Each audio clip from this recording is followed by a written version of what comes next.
Hi! Today let's read a silly book. It's called Bears Don't Read. Bears don't read? We better check this out.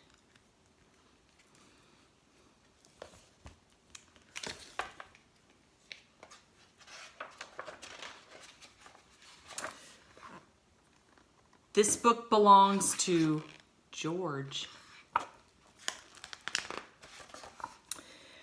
Most days, George sat on a bench at the edge of the woods and stared out at the distant hills.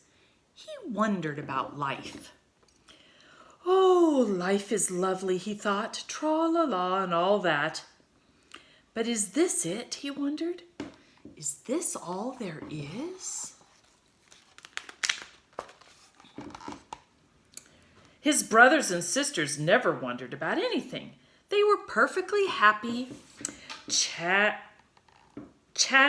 fishing, doing the usual bear things, and telling the same old stories over and over again.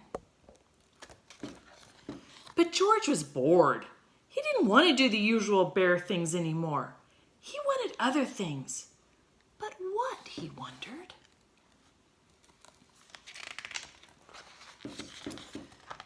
Then, one day, as George was strolling through the forest, he found a book beneath a tree. Somebody must have lost it, he thought. How interesting! Inside it were pictures of a bear, just like him. On the other pages, there were lots and lots of words. Each one, even the tiny ones, is saying something, he thought. If only I knew what it was. And this bear is having an exciting life. Not like mine, George sighed. But then he had a brilliant idea. He rushed to tell the others. I'm going to town to find the owner of this book and ask them to teach me to read, he said. You don't want to go there, said his brother. They don't like bears in town. But I want to learn to read, said George. That's just silly, said his sister. Bears don't read. Why can't you be happy doing normal bear things? But George would not be put off. He waved goodbye and headed towards the long road into town with the book under his arm. George walked for a whole day and a whole night, stopping to rest on a grassy hill under the sparkling sky. Before he slept, he opened the book again and gazed at the words. Already he felt that the world was a more interesting place. The next morning, George rose with the sun, and by midday he could see the town in the distance. He smiled. It looked lovely.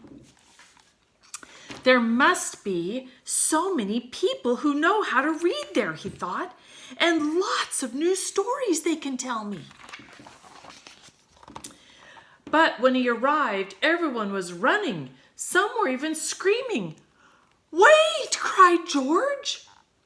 He showed the book to a woman rushing by. Do you know whose this is? He asked.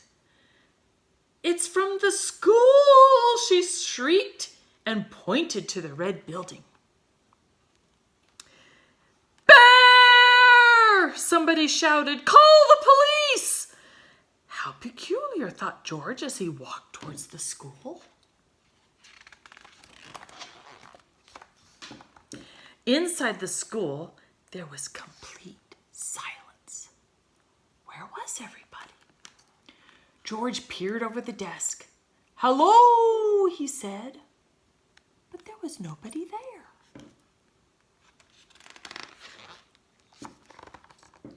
Suddenly, there was a shout.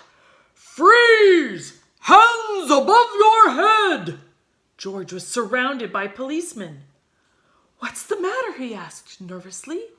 You're a gigantic great grizzly bear, shouted the chief of police. That's the matter. They moved towards him, holding up their shields. I don't want any trouble, said the chief. George didn't want any trouble either. It wasn't his fault he was a gigantic great grizzly bear. He held the book tightly in his paw.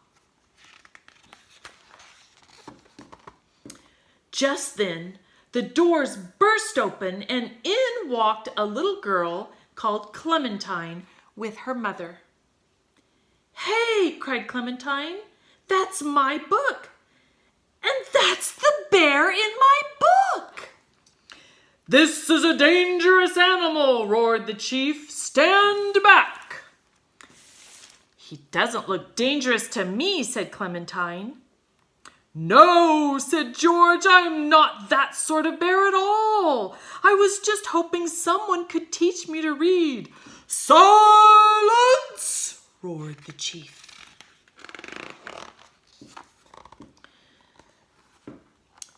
But Clementine wasn't listening. I'm learning to read, she said. We can learn together, couldn't we, Mom? Clementine's mother looked at George. She could see he was a perfectly nice sort of bear. I don't see why not, she said. So you'll take responsibility for this bear, will you, madam? Asked the chief. Certainly, said Clementine's mother, and there's no need to shout. She held out her hand to George. Very pleased to meet you, she said. Delighted to meet you, said George.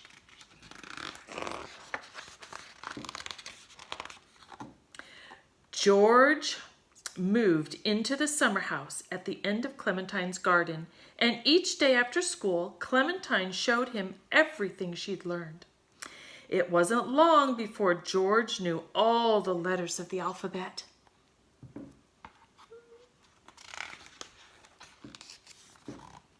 George didn't find reading easy at first. Even though he tried hard, he often made mistakes.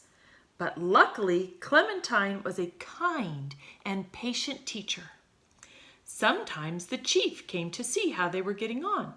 He brought a book of his favorite poetry to read aloud to George.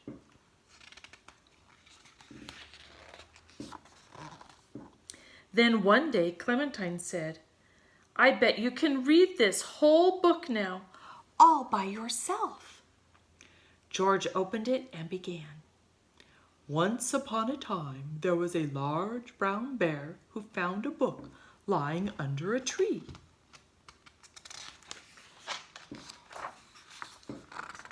He read the whole book all the way to the end. Bravo, said Clementine. We knew you could do it. And for George, that was just the beginning. The end.